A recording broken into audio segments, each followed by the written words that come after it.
So Puff Daddy, also popularly known as P Diddy, Sean Combs, was denied bail at 50 million US dollars twice.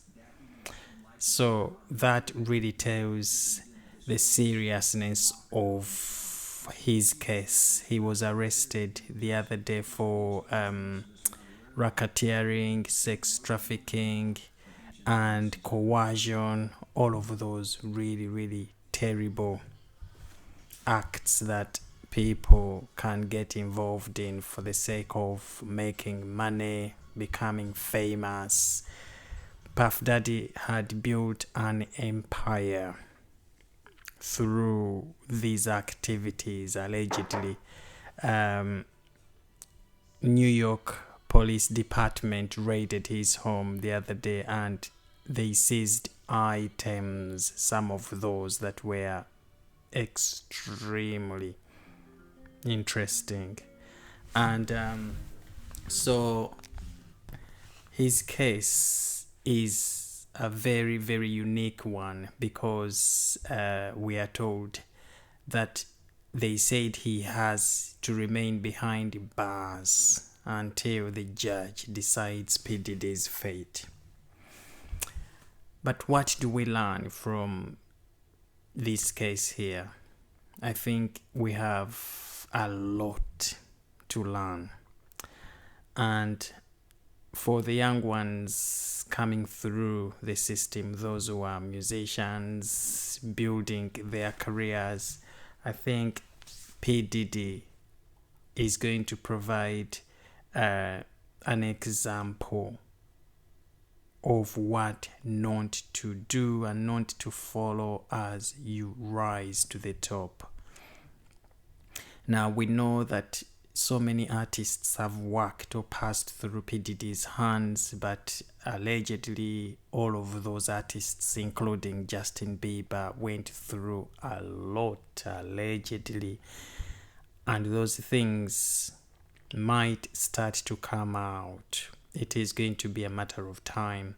But we are seeing so many people come out every day, women, with their allegations against Puff Daddy coming out one by one. We have heard that there is a team that is coming from United States to come and interview some women who are apparently based here in the United Kingdom, claiming to have been abused by Puff Daddy. So it is becoming a global case. It has attracted a lot of media attention. We are told that so many big people, famous artists,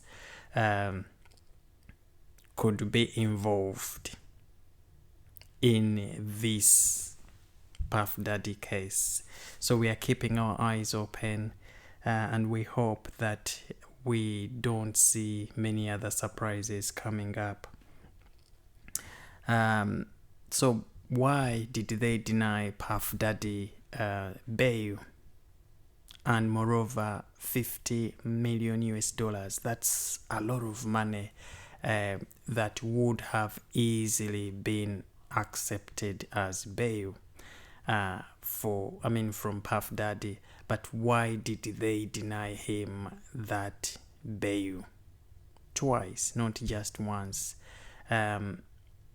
Puff Daddy and his team have done all that they can to make sure that he comes out of that jail and get back to his house and leave his house every day to go to court. But the court says, no, you have to be behind bars while your case is under trial.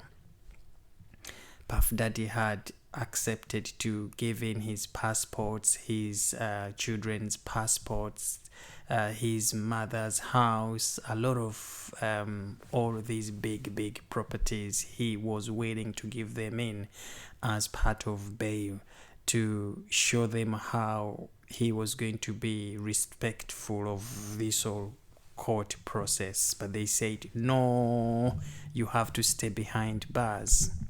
So surely this shows the seriousness of that case.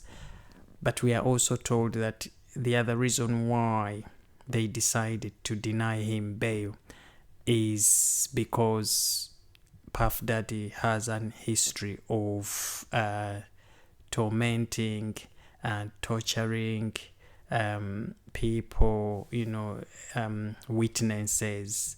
So they thought if they release him on bail, he might go and give these witnesses a hard time out there, maybe corrupt them, buy them into changing their statements, and many people probably could just disappear,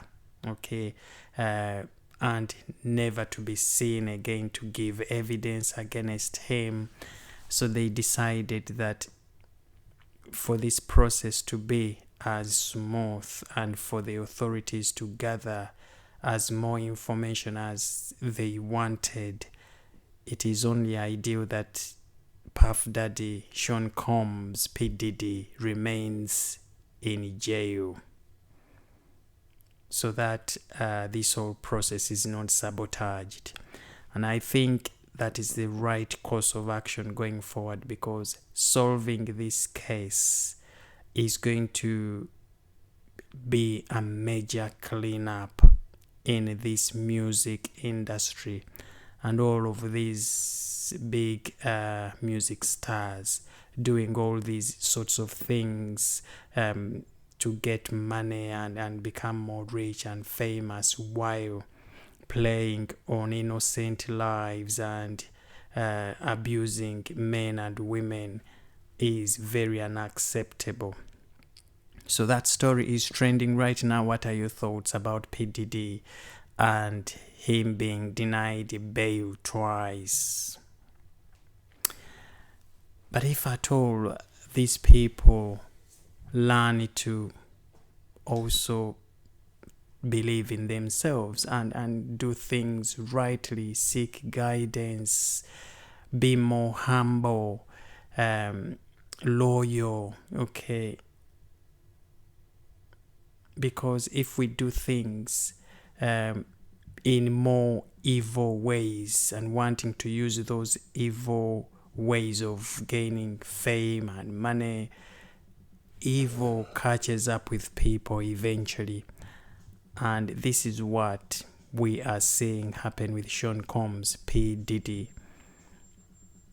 We could see him lose all his fortune that he has amassed over all these years, and obviously not just him but also his family, his children, who were going to be the main beneficiaries of these things that Puff Daddy owns. Now, if all of those properties and money and accounts are frozen, guess who is going to suffer more? Of course, the children and P. Diddy's wives.